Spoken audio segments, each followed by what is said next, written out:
Good news, Hyderabad ORR కి అతి చేరువలో villas APR projects. Hi friends, ఎలా ఉన్నారు? నేను మీ నిఫ్టీ మాస్టర్ మూర్తి నాయుడు.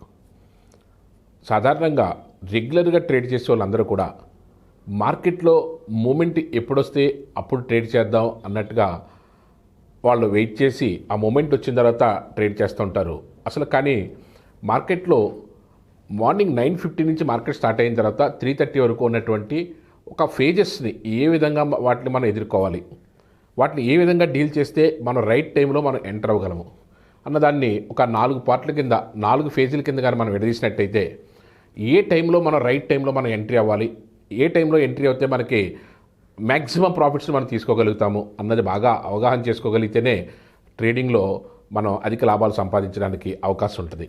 యాక్చువల్గా ట్రేడింగ్ చేయడం అన్నది చాలా ఎంతో ఒక క్యాలిక్యులేటెడ్గా చేస్తే తప్ప మార్కెట్లో రెగ్యులర్గా కన్సిస్టెంట్గా ప్రాఫిట్స్ తీయలేం.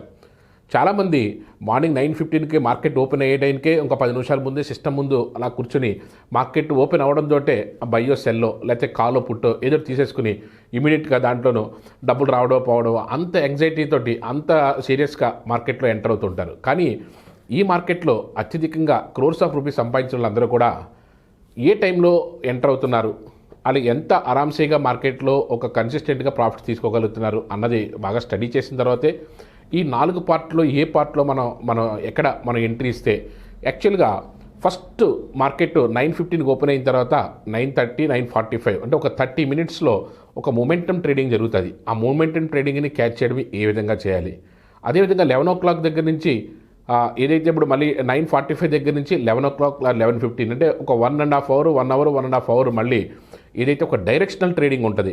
ఆ డైరెక్షనల్ ట్రేడింగ్లో మనం నిజంగా టెక్నికల్గా మనకు మంచి పట్టుంటే ఆ డైరెక్షన్ ట్రేడింగ్లో ఏ విధంగా మనం ఎంటర్ అవ్వచ్చు. తర్వాత 11:30 12 o'clock దగ్గర నుంచి సుమారుగా 1 o'clock 1:30 వరకు కూడా మార్కెట్లో ఒక సైడ్ వేస్ ట్రేడింగ్ జరుగుతూ ఉంటుంది. నిజంగా ఆ sideways trading market direction ఏ విధంగా ఉన్నప్పటికీ కూడా మార్కెట్ ఆ సైడ్ వేస్ ట్రేడింగ్లో కానీ మనం ఇరుక్కుంటే మార్కెట్లో మనం అధికంగా నష్టపోయే అవకాశం ఉంటుంది. తర్వాత మళ్ళీ 1 o'clock దాటిన తర్వాత 1:30 1 o'clock దాటిన తర్వాత మళ్ళీ ఇంకొక డైరెక్షనల్ ట్రేడ్ జరిగే అవకాశం ఉంటుంది. ఈ విధంగా 4 పేజెస్ ఏ విధంగా ఉన్నాయో ఈ 4 పేజెస్లో కూడా మనకి టెక్నికల్గా కమాండ్ ఉండి ఎమోషనల్గా మనం బ్యాలెన్స్ కానీ చేయగలిగితే ఎక్కడ ఎంట్రీ అయ్యి మనం డబ్బులు తీసుకోవచ్చు అన్న దాని మీద మనం బాగా కృషి చేస్తే మనకి రెగ్యులర్గా కన్సిస్టెంట్గా ప్రాఫిట్ తీసుకోవడానికి అవకాశం ఉంటుంది. యాక్చువల్గా చాలా పెద్ద ట్రేడర్స్ని కలిసినప్పుడు కూడా మనం ఏదైతే 9:15కి మనం ఇమీడియట్గా సిస్టమ్ ముందుండి రాగానే మనకు అనుకున్న విధంగానే మార్కెట్ ప్లస్లో ఓపెన్ అవుతే బయింగ్ వెళ్ళిపోద్దని బై చేసేయడం ఇలా కాకుండా చాలా సీనియర్ అనలిస్టుల దగ్గర నుంచి కూడా బాగా మనకి ఇండియాలోనే బాగా పాపులర్ అయినటువంటి రాకేష్ జుంజున్వాలా గారిని కలిసిన ఒక సందర్భంలో ఆయన ఆఫీస్కి 10:30కి ఎంటర్ అయ్యారు. ఆయన యాక్చువల్గా మార్కెట్ 9:15కి అయితే 10:30కి వచ్చి ఆరామ్సేగా మార్కెట్ ఏ డైరెక్షన్లో ఉందో చూసుకుని అక్కడి నుంచి డైరెక్షనల్గా అతని కాల్స్ని ఏదైతే స్టాక్స్ కానీ ఇండెక్స్ని కానీ ట్రేడ్ చేయడం మొదలుపెట్టారు ఆ రోజున. అంటే నాకు అప్పటి వరకు కూడా ఏదైతే 9:15 దగ్గర నుంచి మార్కెట్లో స్టడీగా ఉండి ఇమీడియట్గా కాల్స్ వేసేయడం అన్నది ఏదైతే అలవాటు ఉన్నదో అక్కడ మనం మార్కెట్ని ఏ ఫేజ్లో చూడాలి అన్నది బాగా అవగాహన చేసుకున్న తర్వాత ఏదైతే డైరెక్షనల్ ట్రేడింగ్ మనకి ఏదైతే ఒక హాఫ్ అన్ అవర్ తర్వాత మనకి మార్కెట్లో ఒక కండిషన్ మనం ఈజీగా అండర్స్టాండింగ్ చేసుకుని అక్కడి నుంచి టేక్ ఆఫ్ అవుతున్నట్టు మనం తీసుకున్నట్టయితే మనకు అద్భుతమైన ప్రాఫిట్స్ రావడానికి అవకాశం ఉంది.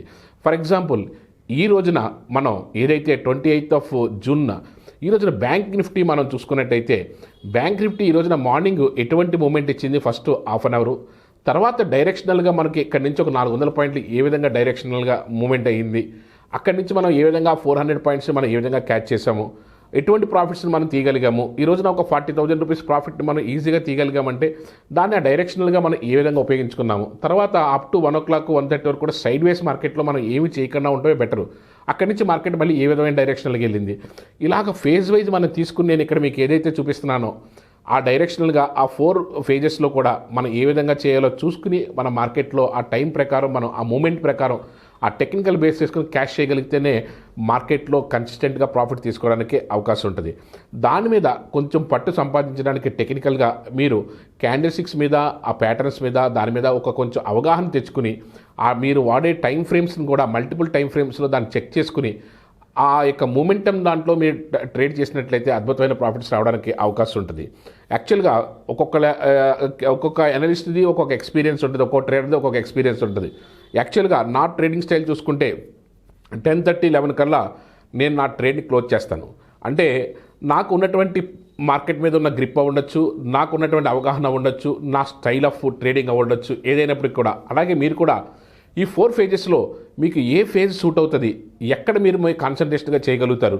ఎందుకంటే మనం మార్కెట్ అయిపోయిన తర్వాత రేపటి రోజున ఏ స్టాక్స్లో మనకి మూమెంట్ వస్తుంది అన్నది మన యొక్క స్టడీ చేసిన తర్వాత అది ఏ విధంగా ఉండే అవకాశం ఉందో చూసుకున్న తర్వాత నెక్స్ట్ డేకి మనం రెడీగా ఉండి దాంట్లో ఆ ఫ్రూట్ని మనం క్యాచ్ చేయడం వల్ల మనకు వచ్చే లాభాన్ని మనం ఈజీగా గ్రహించడానికి అవకాశం ఉంటుంది.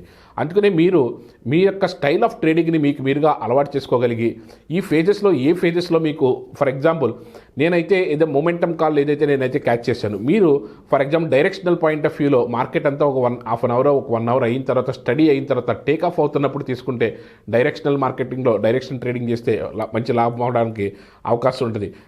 మీరు దాన్ని అఫర్టబుల్గా చేయగలిగితే, దాన్ని కంఫర్టబుల్గా చేయగలిగితే దాన్ని చేయొచ్చు.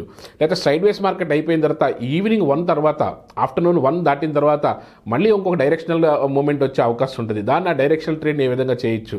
ఫర్ ఎగ్జాంపుల్ మనం మార్కెట్లో ఏ విధంగా ఉండాలంటే క్రేన్ అంటే కొంగ నీటిలో ఉన్నప్పుడు ఒంటికాల మీద అలాగా నిలబడి చూస్తూ ఉంటుంది.